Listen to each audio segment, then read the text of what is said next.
All right. What is up, everybody? How you doing? I'm a hot mess right now. I got so much to do. Anyways, so I got asked about this NOFX Spin magazine article numerous times. I hadn't had a chance to sit down and read it yet and take notes. And so I thought we would just sit down together today, take a look at it, and discuss it. Talk about how it makes us feel, hit on some of the points that they make. I hear that it's a pretty good article. Here's kind of long, so I'm going to jump in it pretty quick. Give me 1 second here. Hope everybody's doing okay today. Let's see. Sorry about that.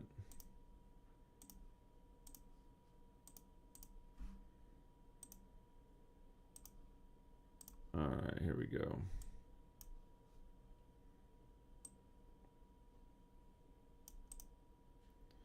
So I'm going to shrink myself down over here, and I'm going to put myself in the corner up here like this, and we will talk about this article. An oral history, the decline, the last quarter century of NOFX in their own words. Written by Josh Chesler, on October 9th of this year, 2024. So I'm going to put a link to this in the description of the video. As a matter of fact, I'm going to do that right now before I forget. Let's see, because I want you guys to go check out. This is cool, man, and I think that,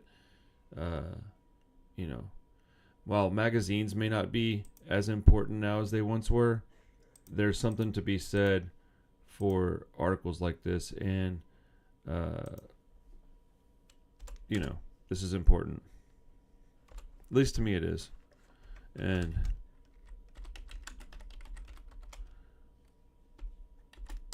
I don't know. I feel like they should get the credit that they deserve for doing this work, in my opinion. In my opinion. Oh, shoot. That's crazy. Okay. Sorry, 1 second. Let me do one thing real quick here. What? Oh, wow. What is going on with my channel all of a sudden? What the F? Sorry, my apologies, guys and gals, folks, people, everybody. Oh, this will work. That was crazy.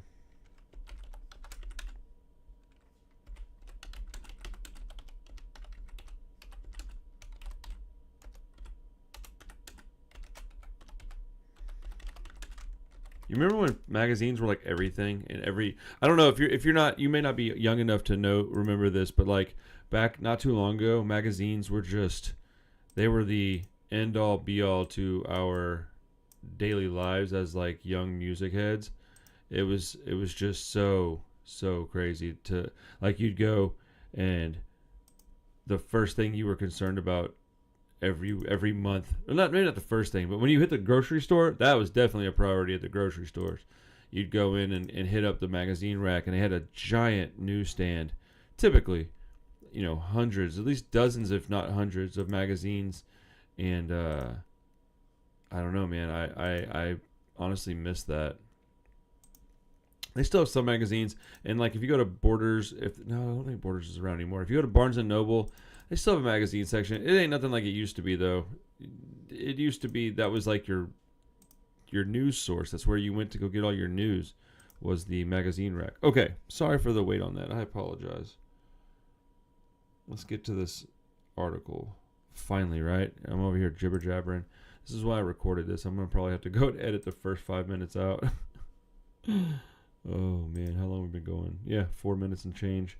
So, okay.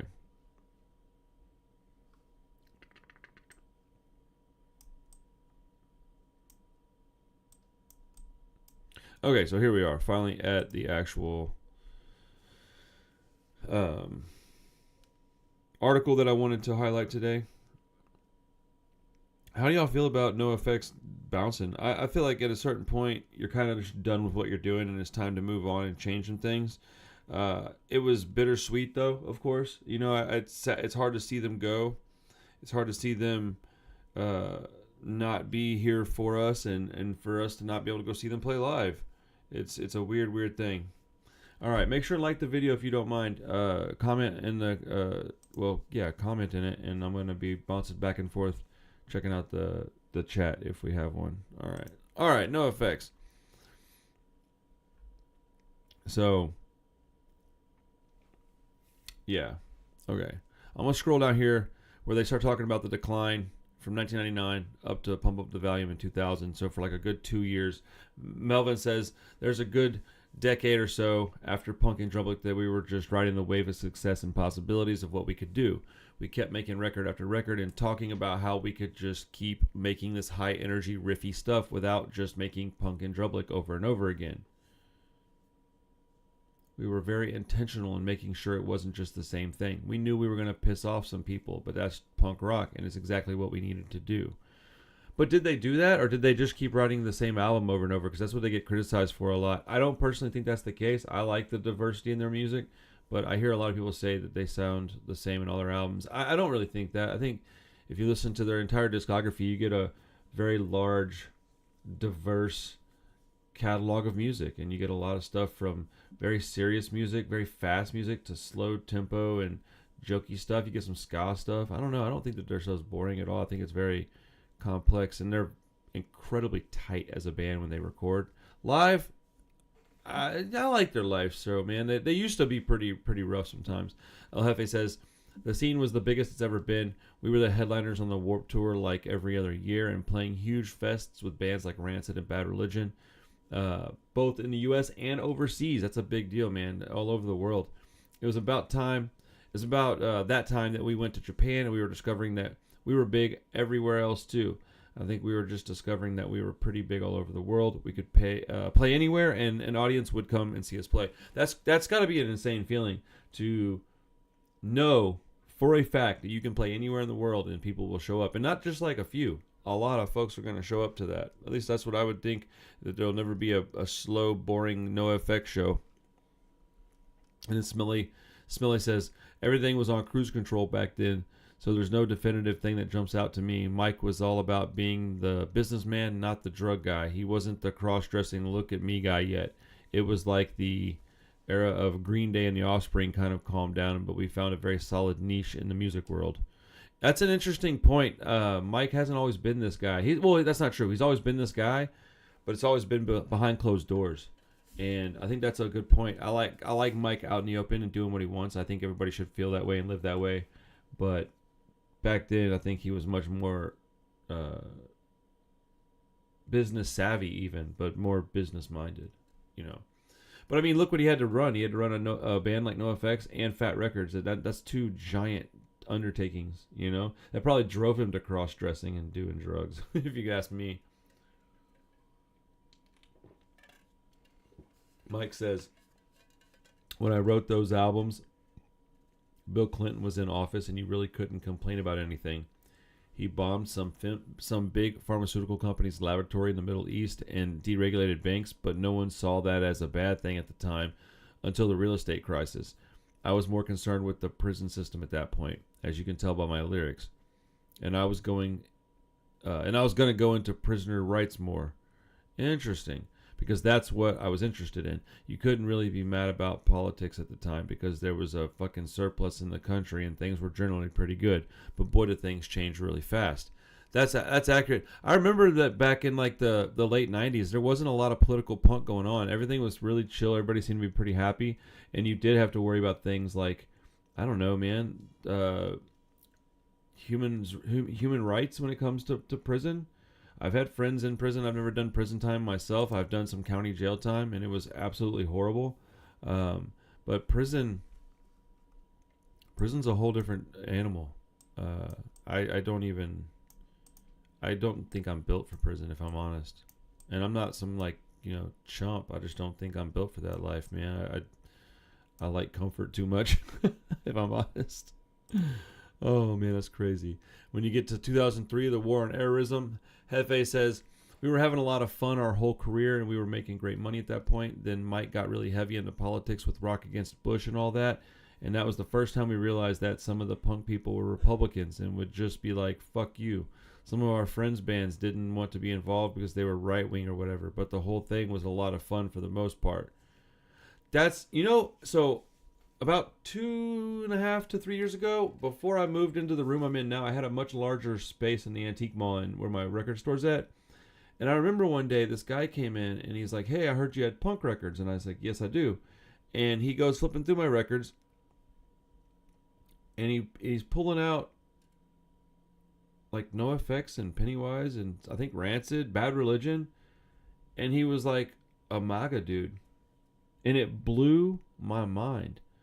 But I do think it takes all kinds of people. Punk rock is should be open for everybody, right? That's what they say. They don't feel that way when you really put them to the test, though, most of the time. I thought it was weird. I'm going to be honest. I was gatekeeping the hell out of that. I thought it was real strange. I almost didn't sell the guy the records, but I needed the money too bad.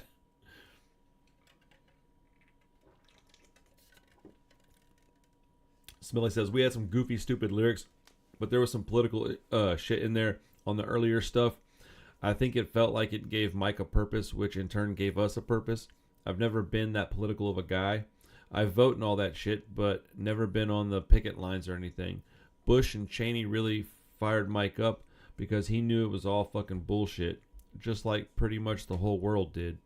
It gave him a purpose, and it gave him a voice beyond just being in a punk band. Looking back on it, some of those were pretty important. Looking back on it, good grief, I read that backwards. Looking back on it, those were some pretty important years for us because it gave us a foundation of sincerity. I like hearing this stuff. If y'all read the book they did, what's it called? Like the I don't even want to say the name of it on here. It's gonna get me the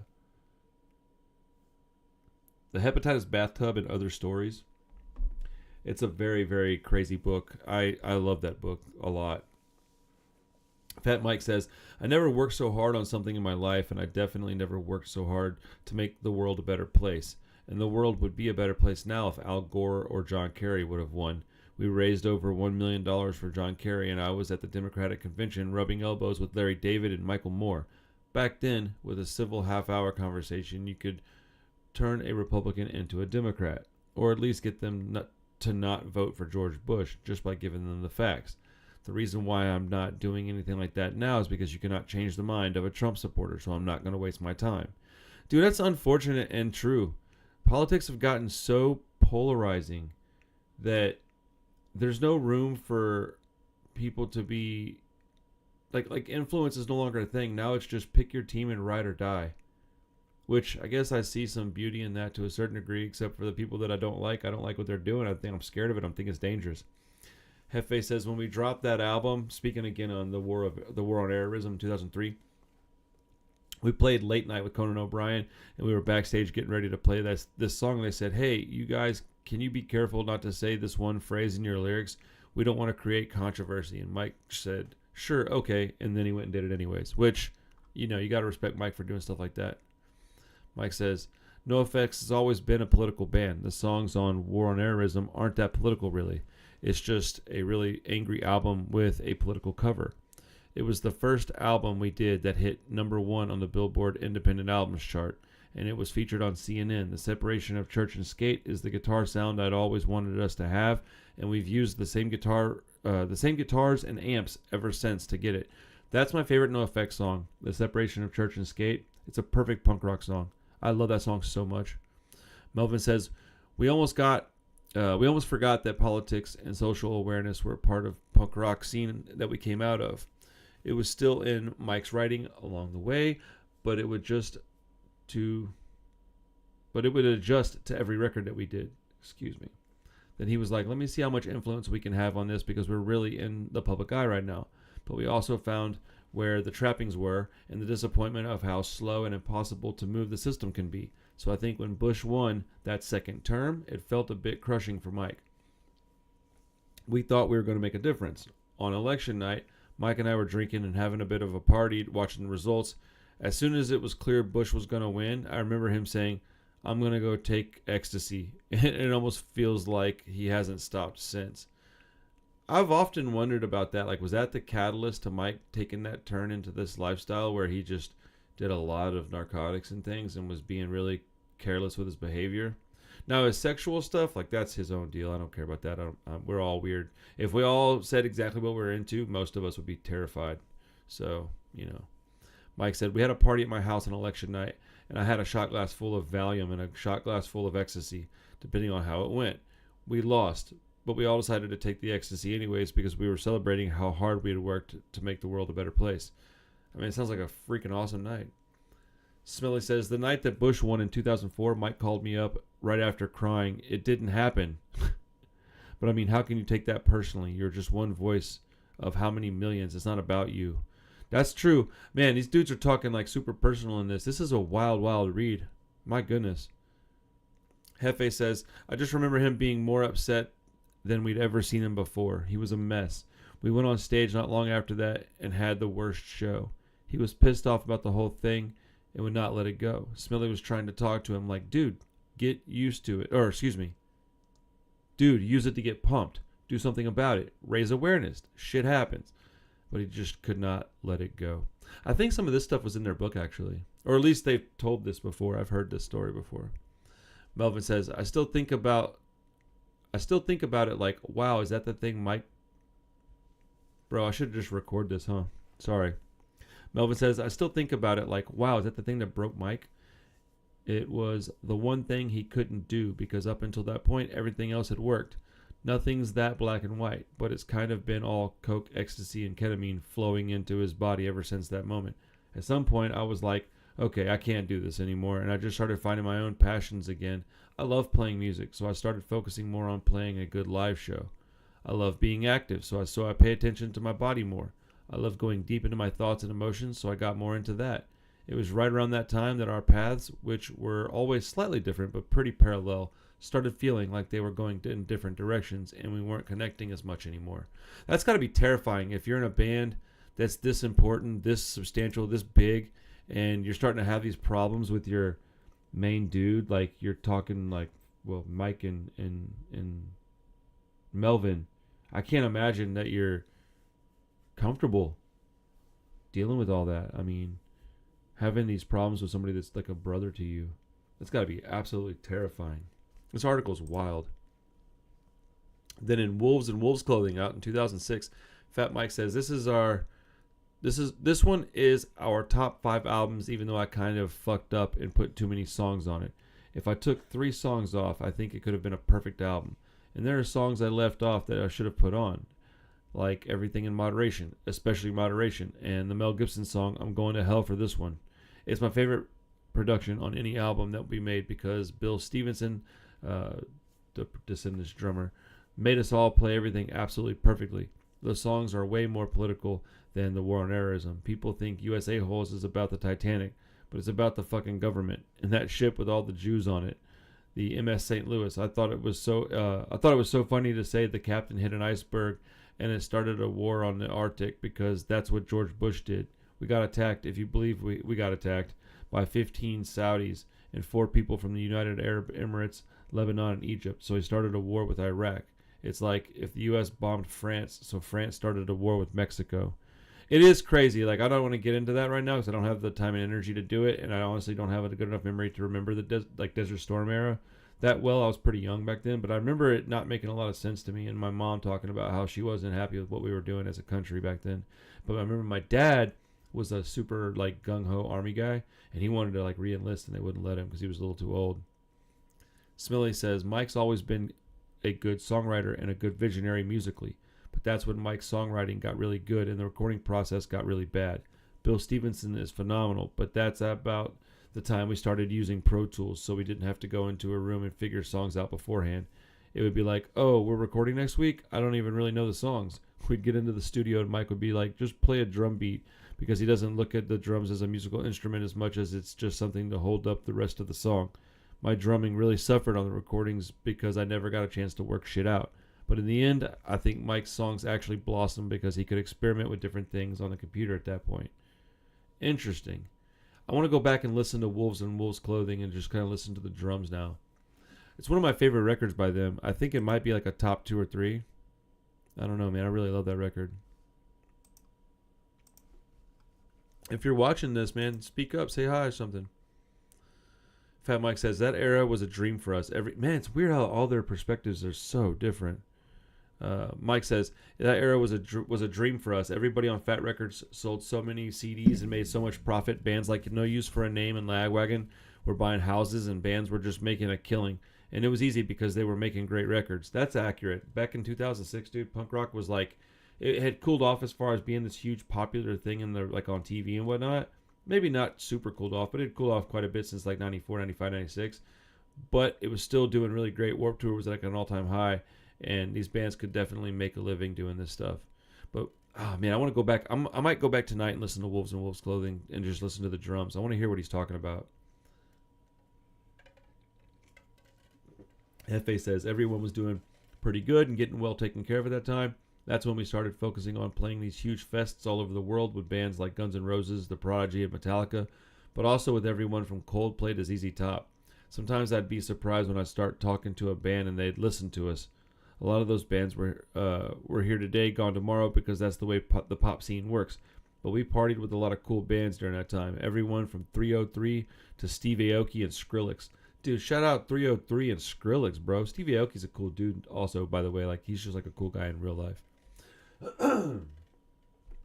Elvin says, it was still important to us collectively to try and see much of the world as we could. We loved going to out-of-the-way places, Iceland, Israel, South Africa, Jakarta, nice, Manila, Hong Kong, because it felt like Europe and America and Canada were wide open to us. So whenever we had the chance, we would go to where the challenge is.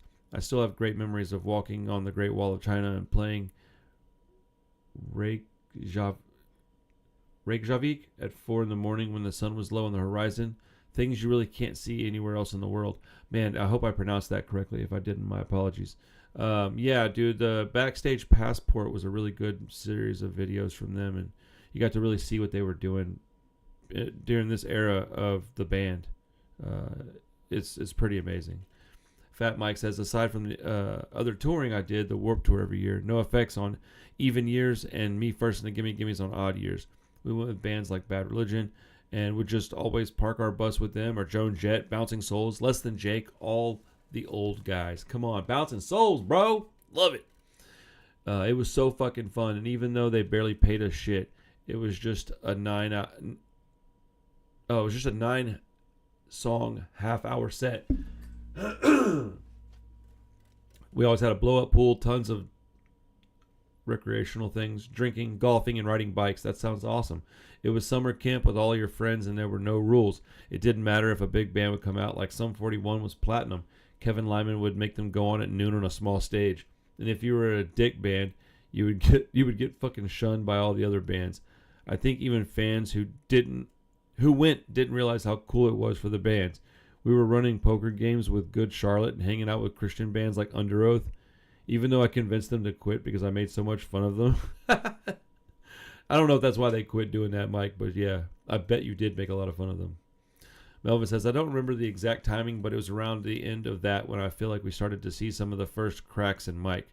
I know he had some personal stuff going on, but then the drugs and the sycophants started becoming more and more. That's also when he started having 100 ideas going on at once. It was hard to tell which ones we should be taking seriously. He always held tight to his beliefs and that he's doing the right thing, but sometimes that includes self-destructive things. Yeah, man. Mike, at 2000, what was that? They were talking about 2006, right? Yeah, 2006, 2007. He was doing pretty bad. I remember when Coaster came out in 2009, and nobody cared about it. At least in my circles. And I liked it. It's also another top album. This era we're talking about is my favorite NOFX era by a lot. Everything past Punk and Drublic.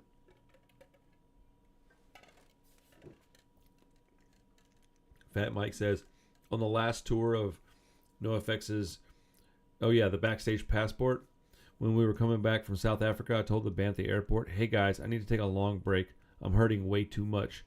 Smiley said, do what you got to do, bro. Hefe said, it'll be hard. We're not making money, but do what you got to do. But Melvin said, get it together, dude. We need the money. What are you fucking talking about? Taking 8 months off? That was the first time I thought to myself on the plane ride, I'm not going to grow old with Eric Melvin. Who would say that to a friend? Don't clean up. We need the money. That's fucking narcissist. I don't think that Melvin's a narcissist, bro. I sound like a redneck on that one, didn't I? I don't think Melvin's a narcissist. Um, but I do believe that Mike felt that's way because Mike is a narcissist. So Melvin says, we tried to make a second season of Backstage Passport, and Mike was like, we did all this footage, and it's just more of the same. It's going to be boring for people. But I was like, I don't think so. People want to see more of it. Maybe if we try to do 4 or 5, 6 years in a row, but the second year, come on. That's when I realized that our intentions might not be aligned, because if two people are doing the same thing for their own reasons, even though they're doing it together, they may not be striving for the same goal. From the beginning, I always thought we were doing this just to do it, and the reward was that we got to do it. But I remember having a discussion with Mike at some point around then, and he was like, after this show, I'm going to do a bunch of coke. That's my reward. I was like, isn't it reward enough just that you get to go do this? That's a great point. Mike had a lot of problems back then, but I mean, look, I'm 11 years clean, right? But I remember when I was in the heart of an addiction that I was going through, and I mean, like, it was bad, dude. I'm talking years and years and years. Almost a full decade. Actually, I think it might have been almost 11 years. I hit my half-life just now, I guess. I don't know. Anyways, I remember that's how my brain worked. I would be like, oh, man, I worked all day and got a paycheck. And you'd think like, oh, that's your reward, your paycheck. You can go pay your rent. And I'd be like, man, I need to go get my meds. I need to go get well. Or I'm like, hey, I'm going to go ahead. I'm only going to do intravenous, amphetamine use just this weekend. Next weekend I won't do it. But then next weekend it was like, just on the weekends. And then it was like, hey, just like twice a week is no big deal. It became a out of control thing very quickly. I respect this dude for talking about it, but I still think he's got a lot of work to do, I would imagine, based on what I know. I could be wrong though. I hope he's doing okay. I hope he's clean. I don't think I've heard that. I don't know. I don't actually know at all. Speaking on this, Hefe says that was around the time when CDs were becoming worthless, which was why the album's called Coaster, because CDs became coasters since no one's playing music on them, which changed a lot of things. Everybody's royalties were dropping dramatically, and the whole scene was changing. First, they dropped in half with Napster and stuff. Then they got cut in half again when everything went digital, so everyone's bank account got hit real bad.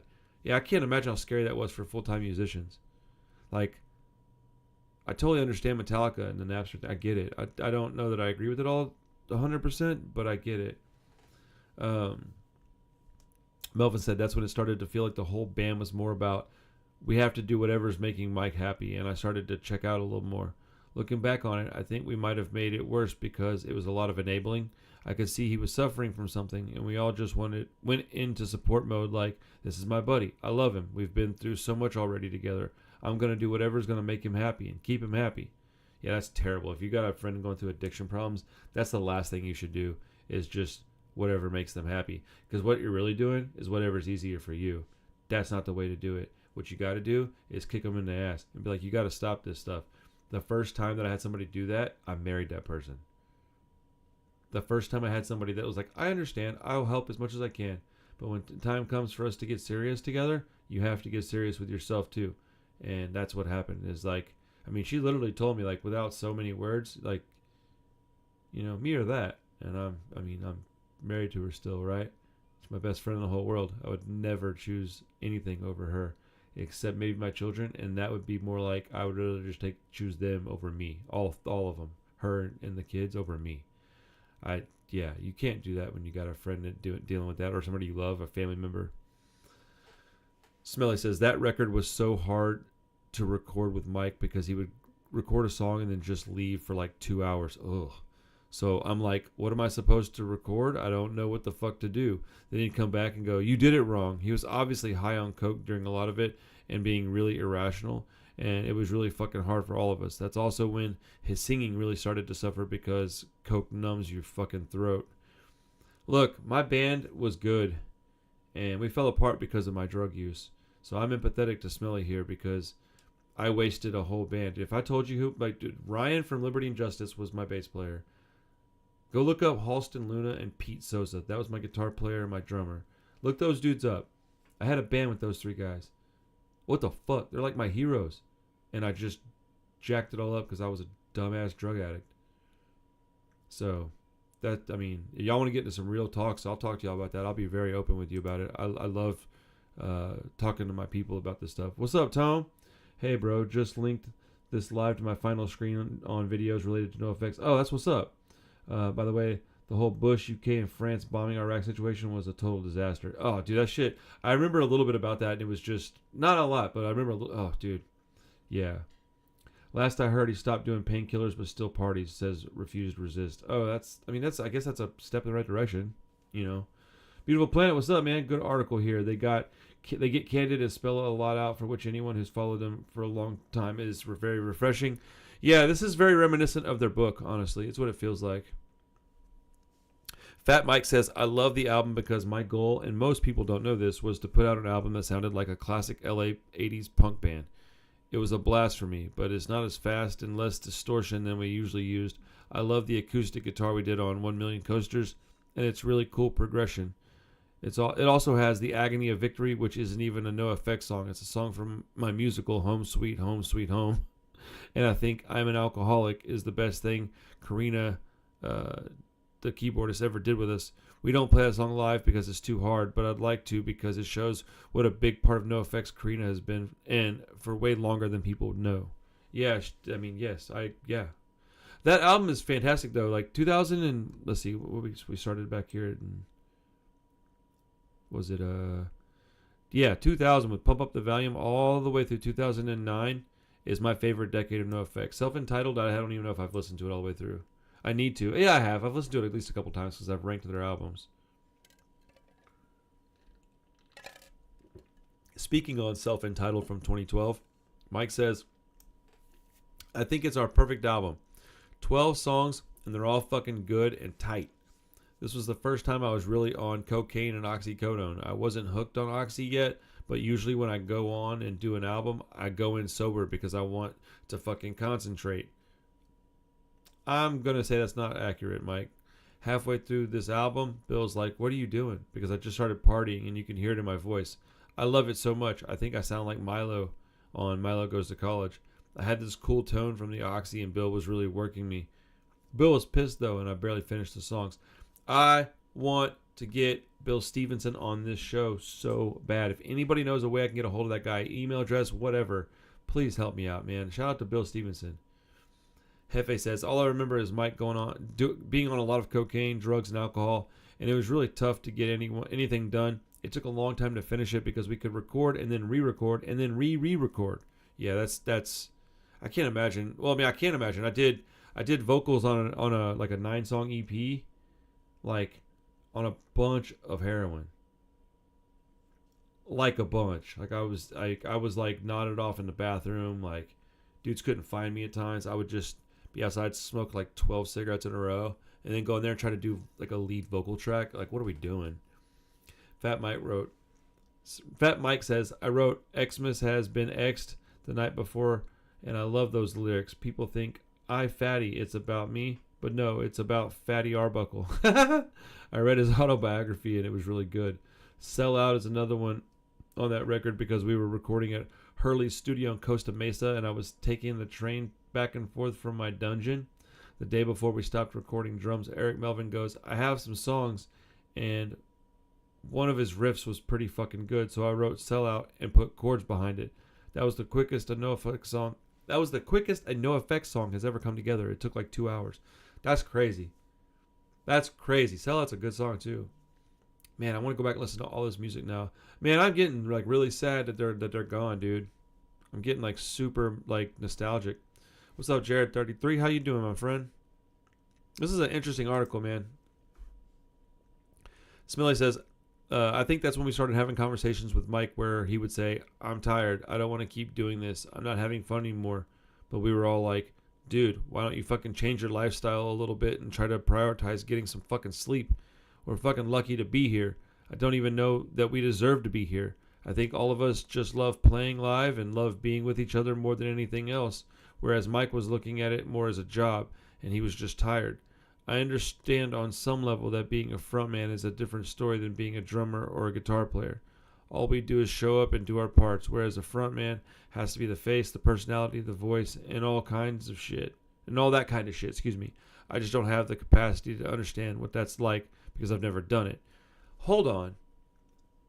You're selling yourself short here, Smelly. You're one of the best drummers of all time, especially in punk rock music.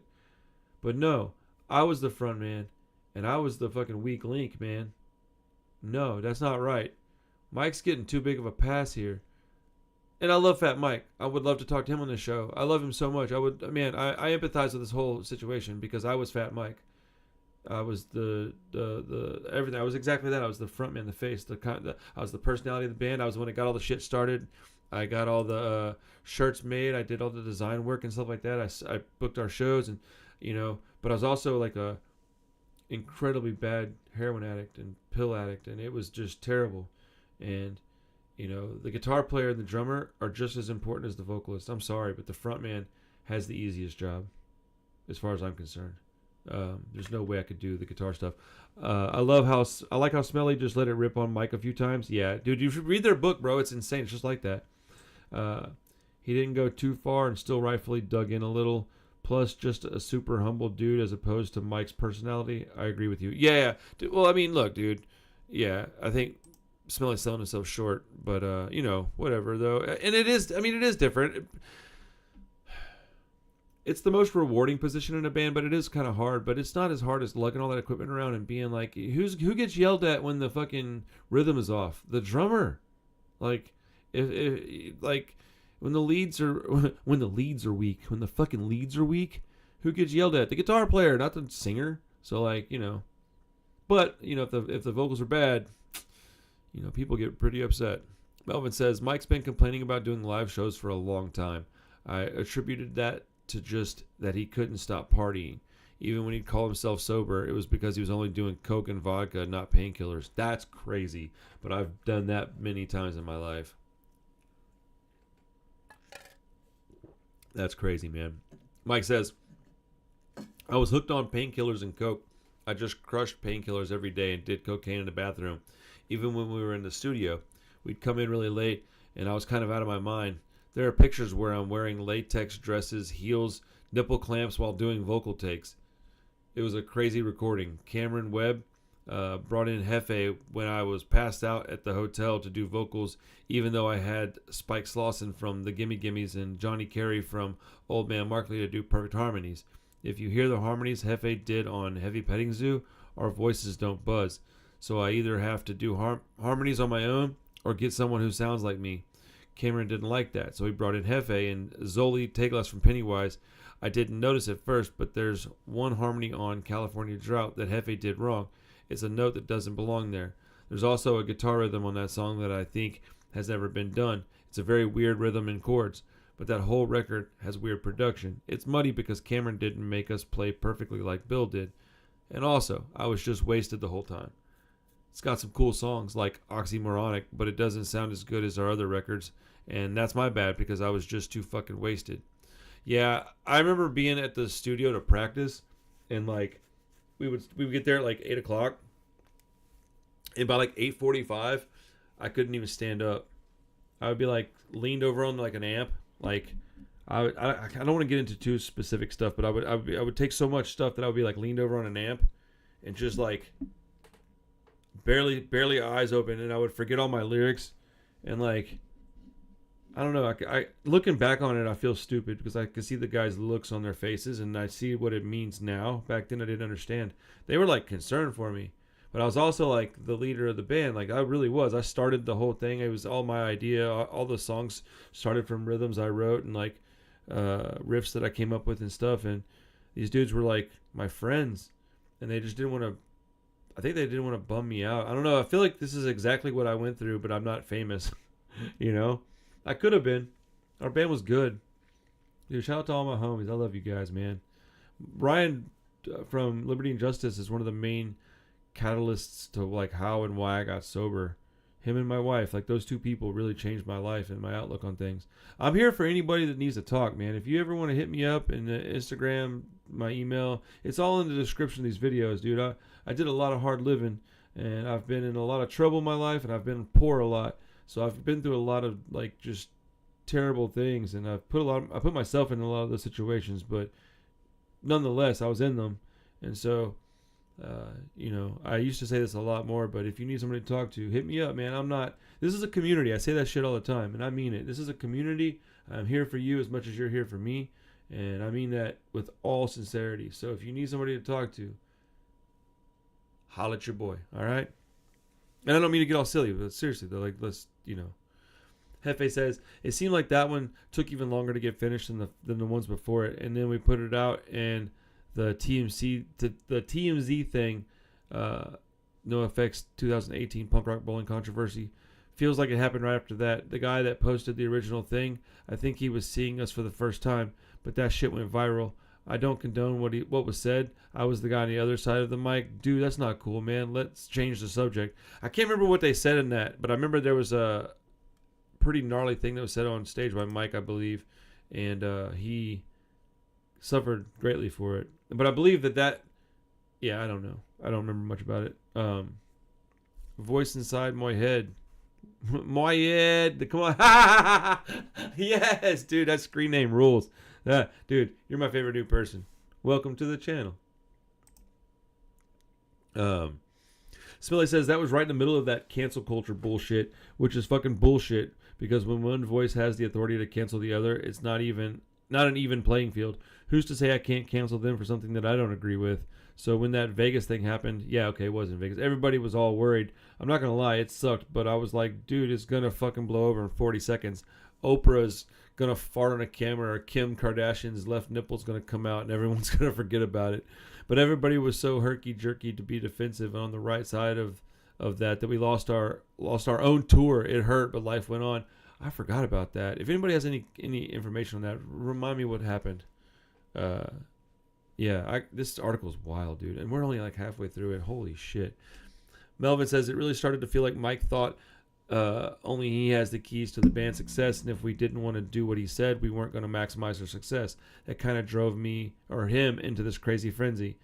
The shit in Vegas happened because we were so much in the public eye and so reliant on sponsors, which meant we had to answer for them for it. He was just going crazier and crazier because he wanted us to have all these huge successes. He would say, "Oh, I know a guy who said they can get us a thing on Netflix, and I want to do something with that." But the whole time I'd be thinking, dude, we're from LA. Every idiot knows somebody who wants to try to get them a thing on Netflix. You're being that guy right now. I love him, and I know he would just wanted us to all be successful and have something to retire on.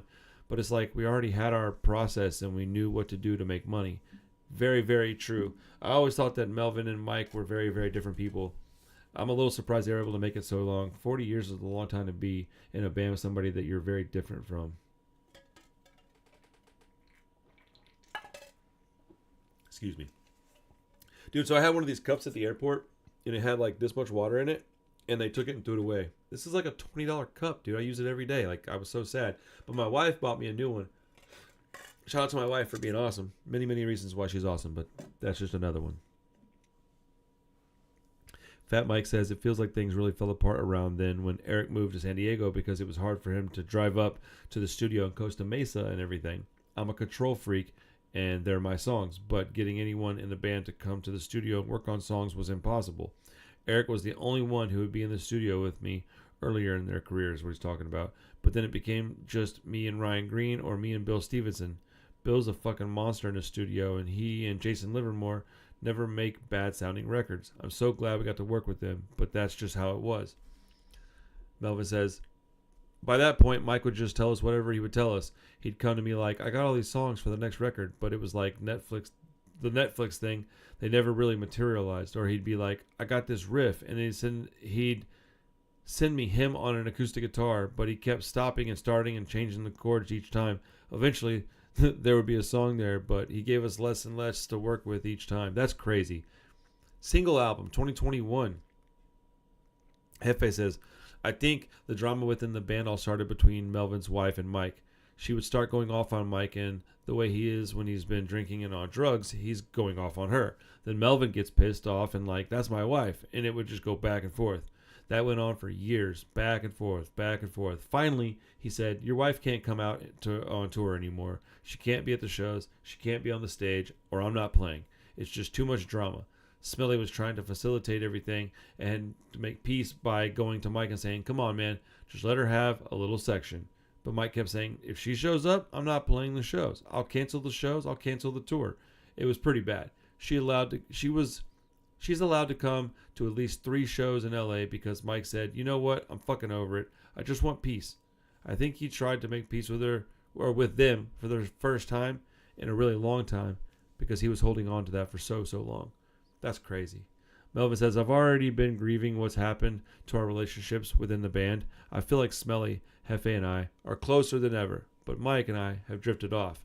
I just have to appreciate that what we've had, and I'm trying to look at what's happening now as another transitory phase. I think I said that right.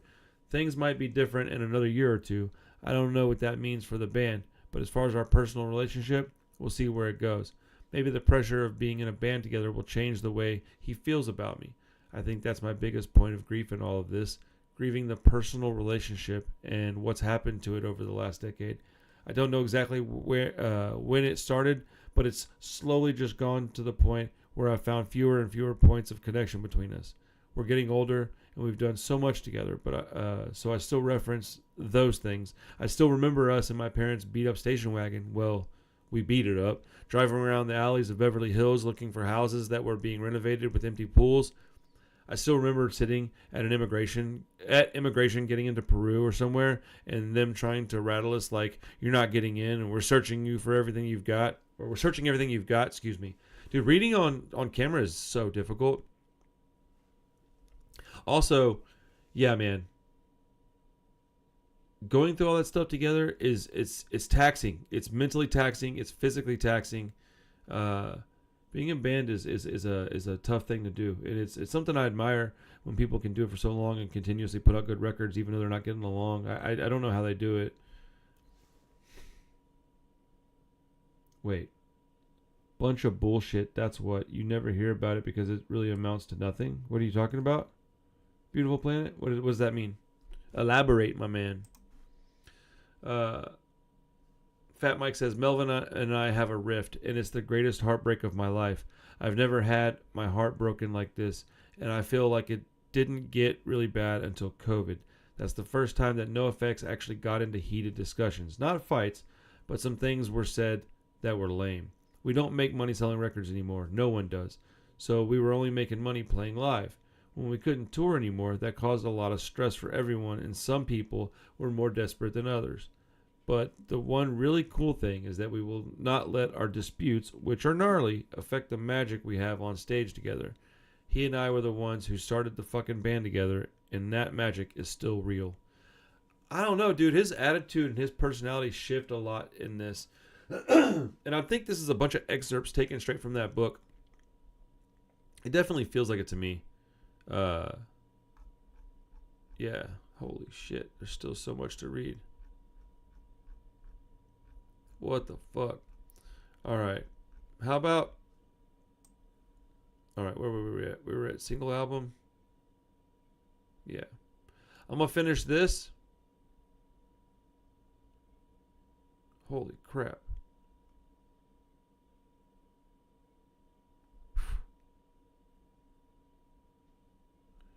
I don't know. What do y'all think? Should I keep going?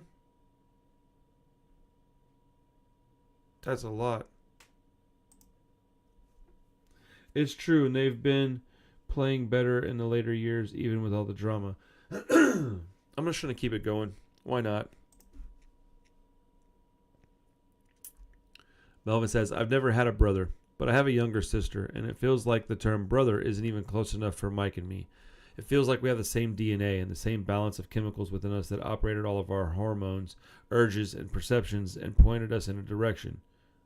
Maybe. Y'all are pretty different people. I don't know what's on his mind anymore, and he's kept his true mind really well protected for at least a decade or more. There were times when we used to talk about things, like when he first told me he was considering divorcing his first wife. That felt like a big thing, and maybe it felt like him admitting to some defeat. But now he doesn't want to talk about things, and he doesn't want to hear opinions or whatever, or what we want to do. He thinks he's got it, so it's almost like an insult to him to hear the advice from another person. Maybe he thinks he's trying to make a better life, where even if it's not here now, he's kind of aimed in that direction. He's expressed things like that, but just partying and being surrounded by people who want to party doesn't feel like a good connection for a better life. I agree with that wholeheartedly. I guess it really comes down to what I want to be more connected to people, and he wants to be connected, and he wants to be, wait, hold on, what? I guess it really comes down to that I want to be more connected to people, and he wants to be connected to more people. Oh, I get it. Okay. Ooh, that was hard to read. That's where we've gone totally different. And even though I get upset at him for some choices he makes, because most of them seem to be self-harming for him, and some of them are also affecting my world in negative ways, I just have to say, you can do whatever the fuck you want to yourself, but fucking leave me out of it. We have to respect our old agreements. We have to respect what once was a companionship. Oh, that's heartbreaking to hear that. My goodness. Dude, this is crazy. Smelly says, the pandemic hit and the world was thrown into fucking chaos. Like a zombie apocalypse. Yeah, absolutely. And all of a sudden I was no longer employed. Overnight, it went from everything's cool, we're just taking a little time off, to I guess we might not be able to do this ever again. We didn't know what was going to come out of it. I got a little bit of money in the bank, but nothing's crazy. My wife has a good job, but I was not financially or emotionally ready to be jobless. In order to participate in society and in my family and show my wife and my kids that I'm not useless, I started delivering groceries through Instacart. It sucked, but I didn't know if NOFX was ever going to do anything again. And that's when I started really doing the surfboard thing, because I was making $100 a day doing Instacart, and I was like, wait a minute. I've been shaping surfboards for 10 years. Why not just fucking do that? But it was scary and weird for everyone, not just us. Yeah, I mean, I have COVID to thank, honestly, because I wouldn't be doing any of this stuff without COVID. But yeah, it was terrifying. I lost a whole comic book shop. $100,000 in debt from that, dude. COVID was terrifying. Hefe says, I did a Valentine's Day sketch comedy show at the Pack Theater in Hollywood, and it was the first time I was the main guy. Jen from the Bomb Pops was my guest, and we had a great time. The show was sold out, packed with people outside who couldn't get in. And literally 2 weeks after the news of COVID started dropping, I was in the middle of acting classes, and they said, sorry, we've got to shut down the school. We'll let you know when we can reopen. That was the first time I started thinking things were getting serious, and then everything else started shutting down. We were like, well, we could probably go to Europe. Then Europe shuts down, and I was like, fuck, what about Australia? Then they shut down, and I was like, oh my God, how are we going to play and make any money? There was no income, so I stopped making my house payment because I didn't know what the fuck was going to happen. We were all scared. People were panicking, trying to sell equipment to make money. I was doing Cameo from home to make money to buy groceries. My sister sent me toilet paper because my niece worked at Home Depot, so she ended up getting a big fucking thing of toilet paper and splitting it up for the family. Did y'all remember that when toilet paper was like, people were like bartering with toilet paper? Like, this shit is insane. The Vegas cancellation incident, there's a lot that could be said about it, but just weird how that even became a thing. I can't remember exactly what he said, but it was pretty mild for NOFX. I think it was something about a country singer, wasn't it? They never really seemed to argue or anything on stage. Oh, dude, they've had so many arguments on stage. I've personally seen it twice. Once back in the 90s and then once in like the mid-2000s. I don't know that it was serious, but they definitely argued on stage. Mike was being a little bitch at the last one. But, whatever. I love that guy. But, Mike says, I bought a place in the valley like a year before the pandemic happened. It was a 9-bedroom ranch house, and I had my own wing because I was just getting divorced and I can't live on my own. I invited Baz, who's a great engineer and musician who worked on the Decline and stuff, and a bunch of S&M people. And it was a crazy cool household with 9 of us. And when COVID hit, we grew vegetables, had crazy S&M parties, went bar hopping, because someone would always set up a bar somewhere, and I set up my studio there. Even though I was getting loaded a lot, I always spent 2 to 4 hours in the studio every day with Boz. It was an amazing songwriting experience. I would give him a melody and a song I wrote on guitar, and the next day we would have drums, guitar, and bass done. It was like an instant NOFX demo, and it was so easy. That's wild. Dude, can you imagine what it would be like to live at this dude's 9-room house? Holy shit. Melvin says, we first found out it was Boz who was helping him produce and write the songs during COVID. Mike would bring him bring him in an idea and Baz would provide the chords, or he'd be like, Baz, I want this drum beat here and I want to hear this part, and then he and Baz would record some demos. But then I found out that Baz was re-recording stuff that Mike had played when Mike wasn't there, and that's when I was like, what are you guys doing over there? Who's actually in charge? That's crazy. Is that common knowledge? I guess Mike knows about that. Did they get in a fight over that? Jeez Louise. Mike says, Baz demoed every song on single album, double album, and half album. We would work on them, and then I'd send them to Smelly. I'd play all the guitar, all the bass, sing everything, and write the drum parts. Baz and I wrote a lot of this shit, like the big drag. The band's feelings started getting hurt when I got with Baz, because other than Hefe, nobody was coming up to the Valley to work with me. I had the songs, but dude, it sounds like they just had poor communication. I'm moving on from this. This is crazy, dude. Melvin says there was this whole thing of Mike needing to control everything, but also letting other people do it. They were trying to do what they thought he wanted, but he was not that specific, and he was busy with a dozen other things. The wheels were falling off, where we used to be this vehicle with four wheels that could go anywhere, and just one became this broken wheel at a time. Three of us were still going, but then we were dragging him on, and he was resenting us for trying to help. Dude, this doesn't even sound like a band thing. This sounds like a drug addict. That's all it sounds like. It sounds like he needs to be cleaned up. This is so crazy. I know it's happened a few times, but I don't think anything has really happened on the last tour. I could be wrong, though. Oh, as far as arguing on stage, dude, I can't imagine that they argued on their last tour. Like, that would be insane. There's no way. This is so bittersweet for these guys.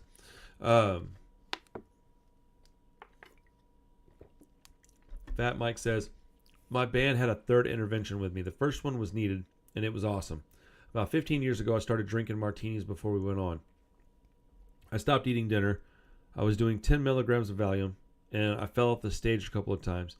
Brian Baker from Minor Threat and Bad Religion said, Mike, what's going on with you? You can't even play your songs.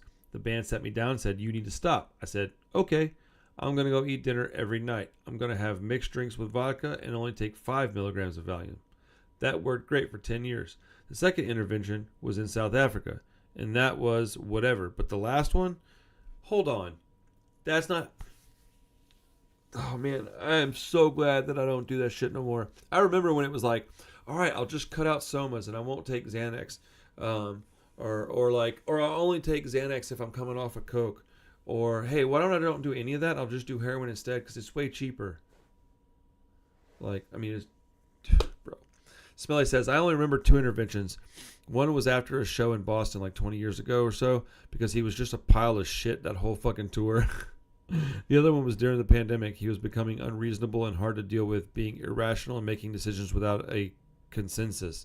Yeah, dude. The intervention, says Hefe, happened after we had a rehearsal. We had a nurse come and swab our noses to make sure we were clean, and we all wore masks. Mike stayed outside of the rehearsal building with his bass. He didn't want to be in the room. He was really freaked out. He was making all of us tests before we could get together. We were doing stuff on Patreon where we would play live or be in the studio recording stuff. People could pay to watch in the studio, putting together an album and learning the songs and all that. Dude, I'm shocked knowing what I know about Mike that he was so freaked out about COVID. Maybe because he was the kind of person he is that he got freaked out about it, you know? He says, we played in my backyard and I fucking partied. There was a bunch of blow. I filmed porn with 3 doms beating the fuck out of me and anally raping me. Good God. I was going to release it and it would have been huge, but I didn't. What are you talking about? Anyway, I hadn't seen the guys in months, but I saw them that weekend and I partied. On Monday, I texted the whole band, hey, we have this great offer from this commercial for one of our songs. What do you guys think? None of them responded. They always respond when there's money in the mix. So Tuesday night, I texted them, I guess you guys don't care about this offer. I'll see you tomorrow at the intervention. The next day, they all came for the intervention, and Smelly said, who told you? I go, you guys didn't answer a fucking text about money, so I knew something was up. I doubt it went down exactly like that, but I bet he did know. Dude, when you're going through that stuff, you know what's up, because you know when you're being a piece of shit. I did, and I couldn't help it, man. And I hated it. Looking in the mirror was so hard to do. Smelly says, we threw an intervention and said, look, unless you go to rehab, it wasn't about the stipulation of making him stay clean. It was just, unless you go to rehab, we're going to stop playing right now. We were dead serious because we can't sit here and enable him without at least trying to help. It was just not a good time for us, and that was a serious intervention. Melvin says, Mike was so rude to us at the intervention, and the whole time we were like, we're not trying to beat you. This isn't a competition. This is love and a request to please go to rehab. Oh, that would have broke my heart. Hefe says he was so bad and so out of his mind. When you're an addict, you can't see yourself or how you're behaving. In your mind, everything's fine. Like, it's not me, it's all of you. It's everybody else is in the world. I'm fine. We brought Bradley Knowles' best friend in to do the intervention because he's in the music industry, and that didn't go well. Mike was pissed off about that, not taking it seriously. He was like, I'll show you. I'll do even more coke. I'll drink more. I'll do even more drugs. I got a book that says I can do drugs and that people are putting down. Wait, hold on. I got a book that says I can do drugs and that people are putting people down who do drugs and they shouldn't. It was some pro-drug book that some other drug addict probably wrote. What the fuck?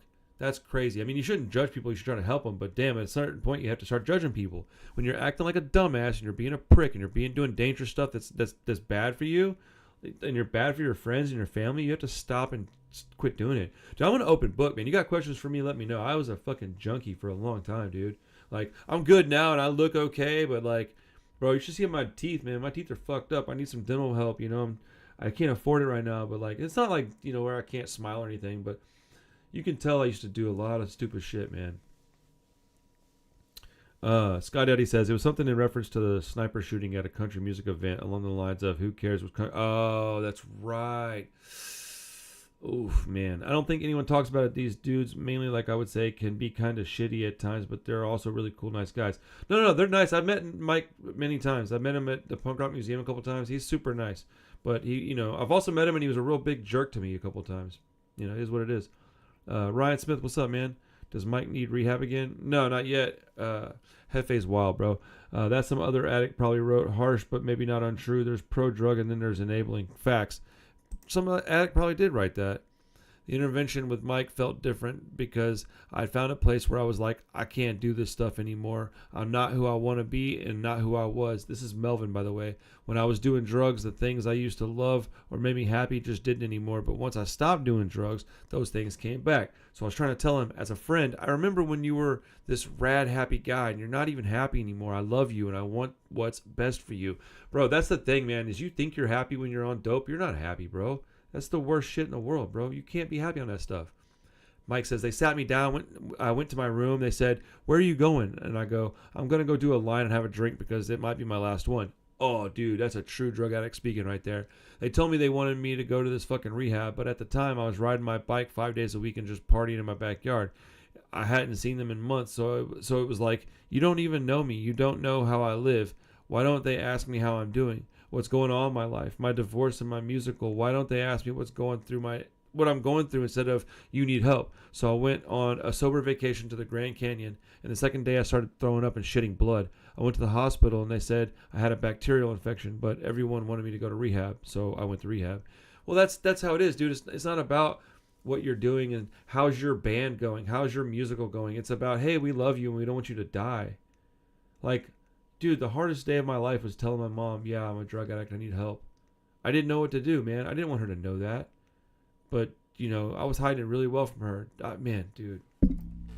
This is making me, like, super crazy right now. Hefe says, he went off and started a bender in Palm Springs, but he started bleeding out of his mouth and ass.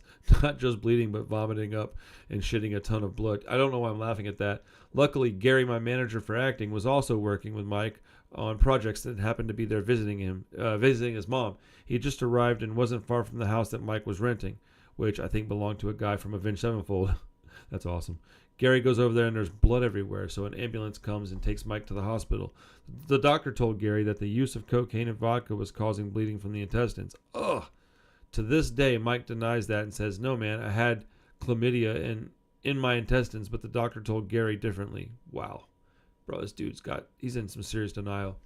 Melvin says, when Mike went to rehab, a lot of shit disappeared from his studio. We went up there and was like, whoa, where did all this stuff go? My guitars were there too, and they were like, we're taking care of it because we don't know who has access to the studio. And I'm like, well, I don't know who you guys are or who gave you guys access to the studio, but I need to pick up my stuff. I took everything I'd left there, but one of my Marshalls is still missing to this day. That's wild. Smelly says, I went to rehab in the middle of the pandemic, and Mike went to rehab in the middle of the pandemic, and when he got out of rehab, it felt exciting. It felt like seeing my family again. I don't know how it is with most bands, but when we get together, even if there's a lot of work to do or something, we end up shooting the shit and just goofing around and laughing most of the time. Our core as a band is that friendship and family. So it was really fucking cool to get together with all of us again. It felt like a breath of fresh air. Hefe says, when Mike got out of rehab, the first time we started having those meetings where you say, okay, I want to do one last run. He'd been saying for almost 10 years that he was almost ready to call it a day. So it was kind of hard to take it seriously. Like, does he really mean this or does he not? But here we are, 10 years later, and he's serious. At that point, I was able to hang out with him again. He got clean for a month, and I went over to his house, started talking to him, and thought, this is fucking awesome. He's back. Here's the guy that I met when I joined the band. I could hang out with him. I could bring my son over. I could go swimming. He's fucking cool. But that didn't last very long. Good grief, man. This is a rough story, dude.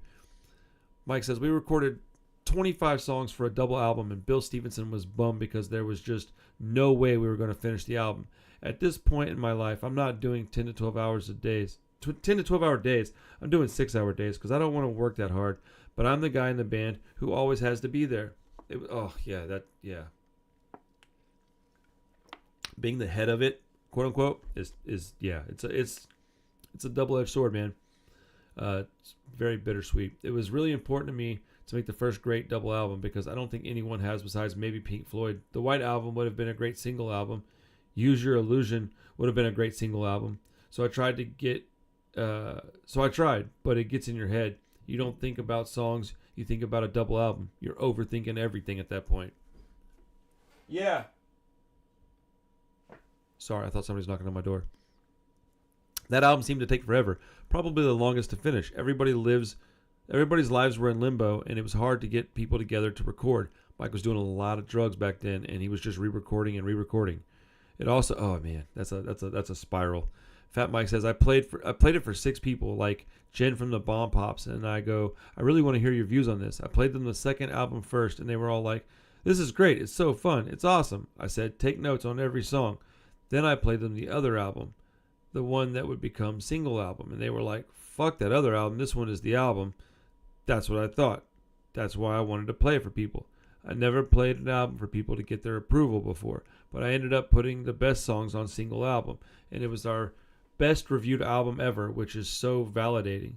At first, everyone was like, you're putting a 6-minute song first, but everyone who heard it goes, oh, it doesn't sound like a 6-minute song. Dude, I don't even like that album that much. It's got Fuck Euphemism is a really great song. I Love You More Than I Hate Me. You never know when it's going to change, so it creates this tension. Or on I Love You More Than I Hate Me, those lyrics are so fucking sad to me. It's about someone I'm very close to who really doesn't have friends, but the first part is about me, and then I move into them, and then into my ex. Oh, good grief. This is just getting messy. I don't know, man. Single album, I'm not really that big into that one. Double album and then half album from 2022 and 2024. Mike says, I was so proud of I'm a Rat. It's 54 chords in a row, and everyone played a little bit on the song, which is rare, as usually it's me and Smelly. I did 10 mixes, so it took me a couple of weeks to mix it, and I sent them the final mixes, and no one responded. No one said, this sounds awesome. They didn't even respond. I got a response from Kent Jameson, our manager, and Karina, our keyboardist, and that was fucking deep. And that fucking cut deep. It's been like that. They don't care about these songs that I've spent months writing. 54 chords in a row. That's fucking special. What am I doing this for? If it's not fun for me anymore. Oh, what am I doing this for if it's not fun for me anymore? The last song on half album, The Last Drag, it's all about stuff like that when they stop picking up the phone. Only your oldest and best friends can make you feel so alone. That's so accurate. Damn. All right, I'm going to wrap this up. It's just got too much. Look, okay, what I'm going to say is this.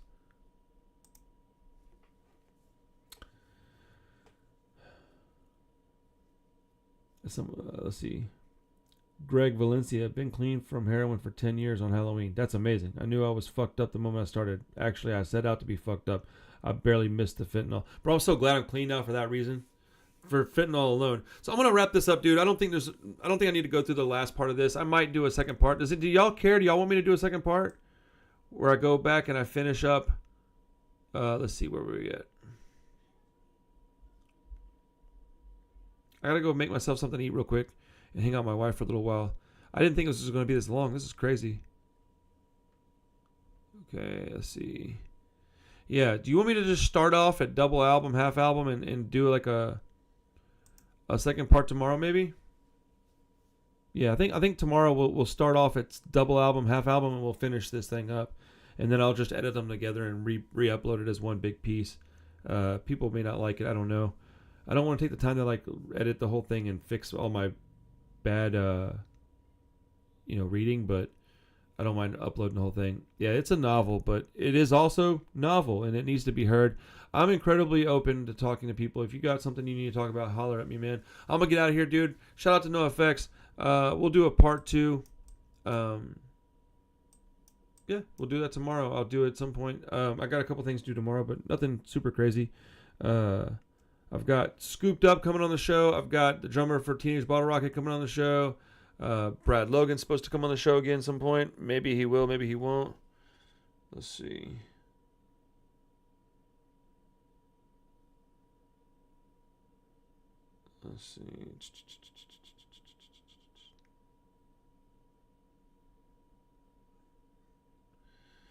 Yeah. All right. I'm out of here, guys. Thank you so much for your time. I'll see y'all tomorrow with the second part. Okay.